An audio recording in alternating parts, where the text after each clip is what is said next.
Pinarayi Vijayan E P ജയരാജനെ പിന്താങ്ങുന്നു. പക്ഷേ അതേസമയം അദ്ദേഹത്തിന്റെ കൂട്ടുകെട്ടുകൾ ശരിയാകുന്നില്ല എന്ന രീതിയിലുള്ള ഒരു പ്രയോഗം നടത്തുന്നു. ഈ ഒരു ഇടനിലക്കാരനെ ഇതിനൊരു ദൃക്സാക്ഷിയാക്കുന്ന തരത്തിൽ പ്രകാശ് ജാവ്ദേക്കറെ കാണാൻ പാടില്ലായിരുന്നു എന്നാണ് പിണറായി വിജയൻ പറഞ്ഞു വെക്കുന്നത്.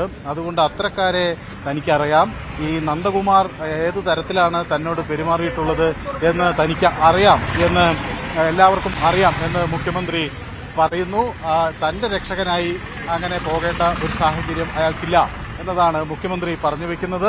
അതോടൊപ്പം തന്നെ ഇത്തരത്തിലുള്ള ഒരു ചർച്ച നടത്താൻ അല്ലെങ്കിൽ ഈ പ്രകാശ് ജാവ്ദേക്കറെ പല ഘട്ടത്തിലും താനും കണ്ടിട്ടുണ്ട്. പക്ഷേ അത് ഒക്കെ ഒരു സൗഹൃദ കൂടിക്കാഴ്ചകൾ മാത്രമാണ്. അതിനപ്പുറത്തേക്ക് ഒരു കൂടിക്കാഴ്ചയും ഇല്ല. നിങ്ങൾ പരമാവധി ശ്രമം ഇവിടെ നടത്തുന്നുണ്ടല്ലോ എന്ന് പ്രകാശ് ജാവ്ദേക്കറോട് താൻ പലതവണ ചോദിച്ചിട്ടുണ്ട്. അതൊക്കെ സ്വാഭാവികമായ ഒരു സംഭവമാണ്. നിങ്ങൾ ശ്രമിച്ചോളൂ, നമുക്ക് കാണാം എന്നൊക്കെ സൗഹൃദ അടിസ്ഥാനത്തിൽ പിന്നെ പ്രകാശ് ജാവ്ദേക്കറോട് പറയുകയും ചെയ്തിട്ടുണ്ട് എന്ന് മുഖ്യമന്ത്രി സ്ഥിരീകരിക്കുന്നു. അപ്പോൾ സൗഹൃദപരമായ ഒരു കൂടിക്കാഴ്ച സാധാരണഗതിയിൽ നടത്തുന്നയാളാണ് ഇ പി.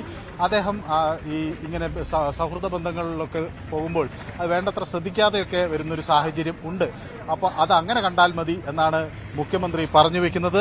ഏതായാലും ഈ തെരഞ്ഞെടുപ്പിന്റെ അവസാന ഘട്ടത്തിൽ ഇതൊക്കെ വരുന്നതിന്റെ പുറകിൽ ഒരു ഗൂഢാലോചനയുണ്ട് എന്ന് കൂടി മുഖ്യമന്ത്രി പറഞ്ഞു വെക്കുന്നു. മാത്രവുമല്ല, തനിക്കെതിരെയൊക്കെ നിരന്തരം ഒരു സംഘം നിരന്തരമായ ഗൂഢാലോചനകളും അതുപോലെ വേട്ടയാടലുകളുമൊക്കെ നടത്തിയിട്ടുണ്ട്. അതിന്റെ ഭാഗമാണ് ഒരു ചില മാധ്യമ പ്രവർത്തകരും എന്ന് അദ്ദേഹം പറയുന്നു. അതിന്റെ ഭാഗമായി സംസ്ഥാനത്ത് തനിക്കെതിരെ ചില ശക്തികൾ പ്രവർത്തിക്കുന്നുണ്ട്. അവർക്ക് സാമ്പത്തികമായി പിന്തുണ നൽകുന്നവരുണ്ട്. പിന്തുണ നൽകുന്നവരിൽ ഒരാളാണ് ദല്ലാൽ നന്ദകുമാർ എന്ന് അദ്ദേഹം പറയാതെ പറയുന്നു. ഒപ്പം ആ ദല്ലാൽ നന്ദകുമാറുള്ള കൂട്ടുകെട്ട്, അതായത് പാപിയുടെ കൂടെ ശിവൻ കൂടിയാൽ ശിവനും പാപിയാകും എന്ന് കൃത്യമായി തന്നെ ജയരാജനെ ഉദ്ദേശിച്ച് വെച്ച് മടങ്ങുകയാണ്.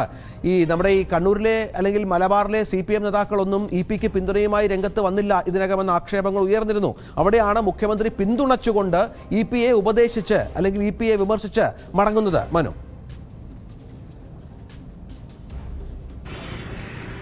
അതെ, അതിൽ ആദ്യഘട്ടത്തിൽ ഈ പ്രതികരണത്തിന് ഒരു മറുപടി പറയേണ്ട എന്നൊരു നിലപാടായിരുന്നു ഉണ്ടായിരുന്നത്. അപ്പോൾ ഈ ശോഭാ സുരേന്ദ്രൻ ഇത്തരം ഒരു പേര് പറയുന്നതിന് മുന്നേ അല്ലെങ്കിൽ ഇങ്ങനെ ഈ ഒരു ആൾ തന്നെ താൻ മുഖാന്തരം ഒരു ഇടനിലക്കാരനെ BJPയിലേക്ക് ചേരാനുള്ള ഒരു ശ്രമം നടത്തി അല്ലെങ്കിൽ നീക്കം നടത്തിയെന്ന് പറഞ്ഞതിന് ശേഷവും ആ പേര് ഇ പി ജയരാജനാണെന്നുള്ള സൂചനകളുടെയൊക്കെ അടിസ്ഥാനത്തിൽ ആളുകൾ മാധ്യമപ്രവർത്തകരുമൊക്കെ ഇ പിയെ സമീപിച്ചിരുന്നു. പക്ഷേ ആ ഘട്ടത്തിലൊന്നും പ്രതികരിക്കേണ്ട എന്നൊരു നിലപാടാണ് പൊതുവെ CPM സ്വീകരിച്ചിരുന്നത്. കണ്ണൂർ ജില്ലാ സെക്രട്ടറിയുടെ ചുമതല വഹിക്കുന്ന TV രാജേഷ് മാത്രമാണ് അങ്ങനെ താൻ ശോഭാ സുരേന്ദ്രനെ വെല്ലുവിളിക്കുകയാണ്, ആ പേര് ആരുടേതെന്ന് അവർ വെളിപ്പെടുത്തട്ടെ എന്ന് TV രാജേഷ് പറയുകയും അതിനടുത്ത ദിവസമാണ് കെ സുധാകരൻ ഇത് ഇ പി ജയരാജനാണ് എന്ന് ആരോപിക്കുകയും ചെയ്തത്.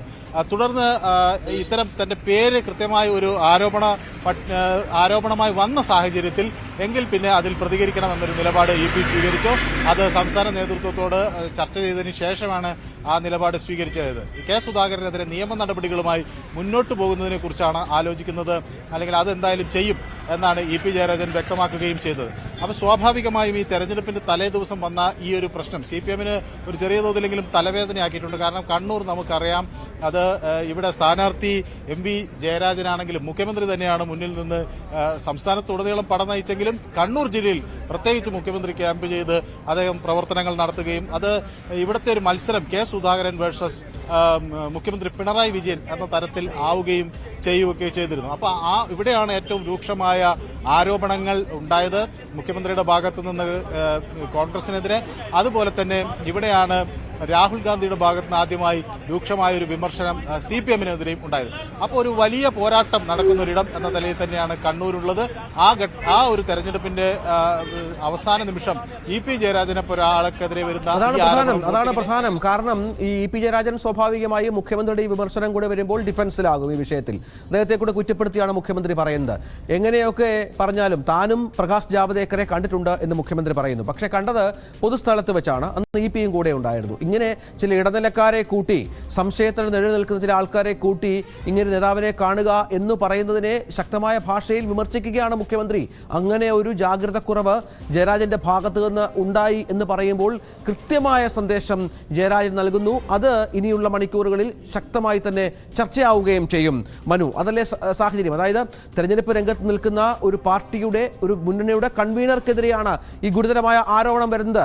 അത് മുഖ്യമന്ത്രി അതിനെ, ജയരാജനെ കുറ്റപ്പെടുത്തി സംസാരിക്കുകയും ചെയ്തു. സ്വാഭാവികമായും ചർച്ചയാക്കേണ്ടി വരും അത്.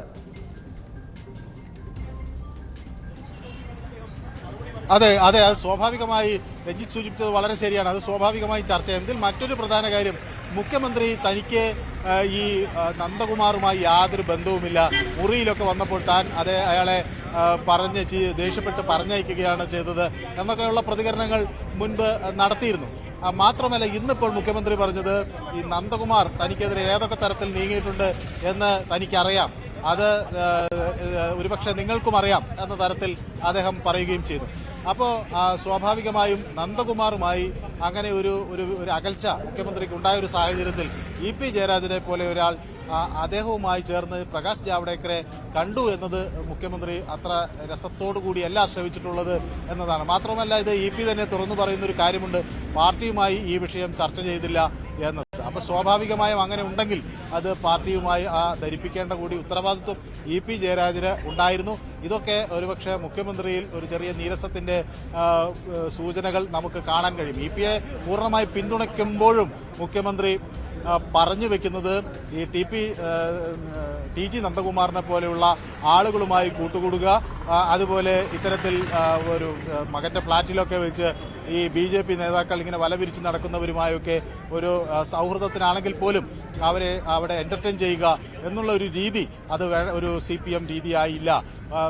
ഇ പി ജയരാജൻ ഇങ്ങനെ കുറച്ച് സൗഹൃദങ്ങളിൽ കുറച്ച് ജാഗ്രത കുറവുള്ള ഒരാളാണ്. അത് സ്വാഭാവികമായി മുമ്പും അങ്ങനെയൊക്കെ അദ്ദേഹത്തിന്റെ ഭാഗത്തുനിന്ന് പലപ്പോഴും ഉണ്ടായിട്ടുണ്ട്. ആ ജാഗ്രത കുറവ് ഇത്തവണയും ഉണ്ടായി എന്നതാണ്. ഏതായാലും ഇ പി ജയരാജൻ പാർട്ടി വിട്ടു പോകും എന്ന് വിശ്വസിക്കാൻ മുഖ്യമന്ത്രി തയ്യാറാകുന്നില്ല. അങ്ങനെ പറയാൻ സാധ്യത ഇല്ല, അങ്ങനെ പോകാൻ സാധ്യതയില്ല എന്ന ഉറച്ച നിലപാടാണ് തനിക്കുള്ളത് എന്നും മുഖ്യമന്ത്രി പറഞ്ഞു വെക്കുന്നു. പക്ഷേ ഇതൊക്കെ തീർച്ചയായും മുഖ്യമന്ത്രി അത്തരത്തിൽ ശക്തമായി